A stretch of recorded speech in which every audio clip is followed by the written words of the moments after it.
In our previous episode about animal biome, we showed you how to gather a stool sample so that you can send it off and have it analyzed for your kitty.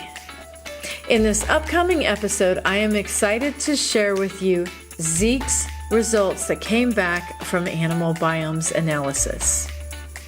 I have Holly Gantz here, and I want to just give her a really great introduction.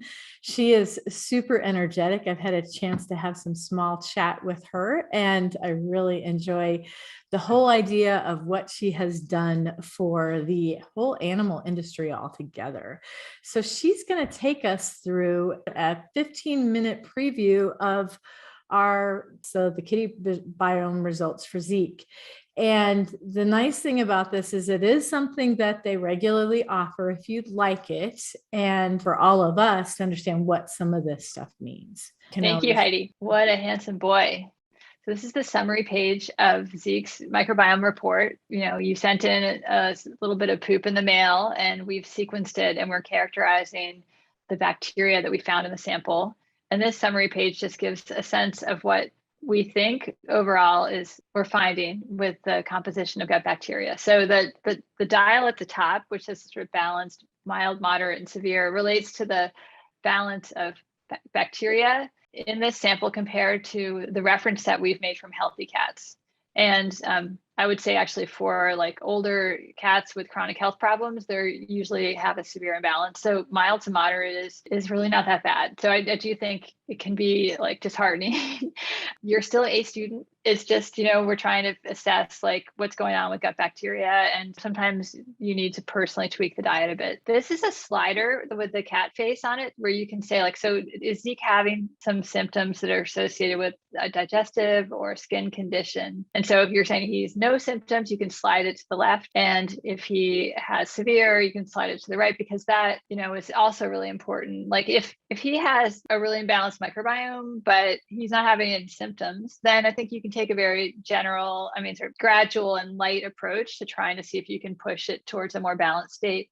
Whereas if he's having like chronic diarrhea, then, there are different things you would need to do to try and get that under control. So I think you mentioned that you think that Zeke, even though he's so young, might already have inflammatory bowel disease. Mm-hmm. Yeah. He's had blood work. And so the blood work have all the indicators in it that kind of lead us to think that. That's kind of how we found you. All right. Well, hopefully, it's early on and maybe it can be something that can be reset. So if you sort of go down a little bit more, the recommendations for sort of a mild to moderate imbalance are one, we like to talk about the diet and like, do you feel good about the diet that Zeke is on? Are there any tweaks that could be made, do you think, to provide like more, like a little bit of fiber? I know, of course, the cats are obligate carnivores, so we're not trying to suggest that, he should go on a high carb diet, but sometimes like adding a little bit of a powdered fiber can help to support gut bacteria that can sometimes need a little extra food.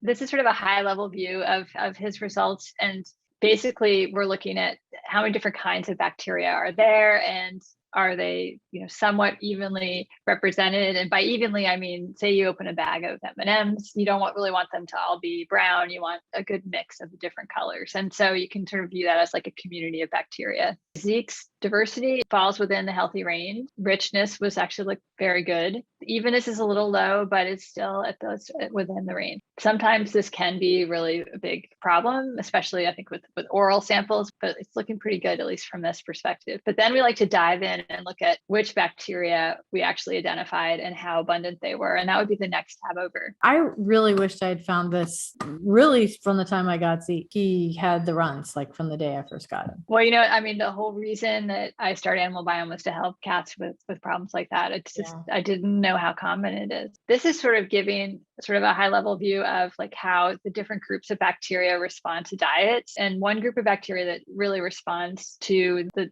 amount of protein in the diet is fusobacteria. In cats with IBD, we tend to find that they are actually missing or have really low amounts of fusobacterium. If you go down, then we can see how the healthy phyla on the left is sort of a averaged cat, and most cats aren't so perfect. And so, in the beginning, I thought that having a high firmicutes ratio might be associated with obesity because that's what we find in people and mice.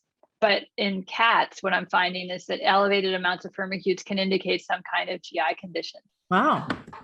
Okay, well, that's good to know. I mean, he definitely has a GI condition. Yeah. So, This right. one sticks out at me though here. This is sort of a chart that sort of like gives you one quick snapshot of the overall community and how Zeke's sample is comparing. And then we actually have on the next tab, we can dive into each group separately. And we have all the bacteria that we found and then the core bacteria that we found to be associated with health. And so you can sort of toggle between those two. So Zeke's sample is on the right, the healthy cat is on the left. And what pops out here, right, is that you see that the Megasphaera type 2 is quite elevated and Megamonas is also high. And what those indicate to me is that Megamonas is that group that really responds to caloric restriction and starts to come up and helps to sort of be more conservative and extract more resources from food. And I think it's adaptive. It helps you to survive starvation, right? So it's a good thing that the microbiome is a dynamic system and can respond. But in this case, I think it can indicate there's a problem with a digestive system. And so he's not getting maybe all of the resources that he would get if his system was functioning better, or if he didn't have maybe a genetic predisposition towards IBD, which is maybe what I suspect given what happened with his oral health. Megasphaera, that is actually a group that's healthy. It's just high compared to normal. And what we found is that it can be really responsive to pea protein and also yeast in food. So it's just very responsive to diet. I think the main thing is it doesn't seem like he's supporting as much of the sort of full range of bacteria that we like to see. And that might be why he's really responding well to the gut restore, which is contains a small amount of the full community of bacteria that healthy cats have. And so those bacteria can come in and play roles that are not being played by the community he has on his own. If we go to the next tab, we can sort of look at each group. In the core bacteria breakdown is really like the meat of the report for me. Oh, right. I remember. I was looking at all these reds and yellows and I'm like, no. I know. So I feel like we want to, figure out, we don't want people to feel depressed when they see them. We're just trying to say, like, we have done work to figure out what we think is normal for healthy and typically young cats. And so the main thing you want to look for here, if you're comparing like in the future, your next sample to this one, is just to look for signs of improvement. Clostridium is a group that I think does play really important roles in the gut. For some reason, it doesn't seem like Zeke is able to support this group. That might also be an indication of this sort of chronic problem that he has a tendency to have. So, you are definitely getting Clostridium in the capsules. And so hopefully that's, able to help, and maybe some of them will colonize. They definitely respond well to high protein diet. So it might be that they'll come up if you can get them eating more of that canned food. It would be nice if it was a diet thing that you could change. It could just be his predisposition. How do you even say that? The Calibacterium, they definitely are a nice group to have, and they're low for him. I mean, fortunately, like a healthy range is pretty low, so he should be getting them in the capsules and at a high enough level to help. And hopefully some of those will colonize. Fusobacterium is also sort of linked like with the Clostridium, where they are like more of the groups that respond to protein. But the absence of them is highly correlated with conditions like IBD. So it may not be something that you can change, but it's just good to be aware of. When I first designed these capsules, my intention was that you could do it for 30 days and hopefully inoculate with these good bacteria that may have, in my mind, I was thinking, well, maybe they got lost when they had like a dental and they got antibiotics and it just killed off the good bugs. Mm-hmm. And all they need is for us to reintroduce them and they'll colonize and everything will be great. But some pets have sort of an autoimmune disorder and they're not going to be able to support the right microbiome. And so we have had people who've used them on their pets for years now. And, for them, it's worth it because they're able to have them be healthy. And what we recommend there is that you try and see if you can go down to the lowest dosage you need to maintain their health so that, because I know that they're not cheap. I mean, we go to a lot of trouble to source them. And with the cat material, they're also sort of in short supply. We're always struggling to find healthy cats. So if you guys have any healthy donors for us out there, we are looking.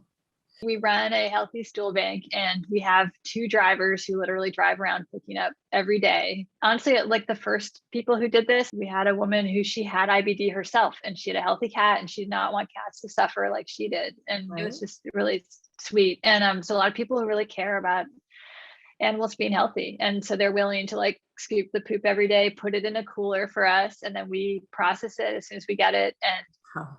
we actually like add something to like make sure the bacteria can, as many of them as possible, can survive our process, and then we freeze dry it so that it can be put into a powder and then into capsules. Because of the, it is, you know, based on fecal material, like your cat needs to be pilled, because they're not going to, if you put it in food, they're not going to touch it. Whereas like dogs are a little less fussy about it. We do have some cat donors who are remote because we are really short on supply. And then we have basically people are FedExing us material every couple days. If you're interested in having your cat be screened for our donor program, we can send you a free microbiome test kit. Yeah, well, thank you so much for your time, Holly. It was really a pleasure talking to you. It really, I feel so honored to be able to spend time with you. And I know, it's so great to, well, it's given me the chance to connect with amazing people like you. So it's such a treat to get to talk to you. In the next upcoming Animal Biome episode, Heidi will show you Zeke's progress as he begins to take the gut restore pills. Good boy, Zeke.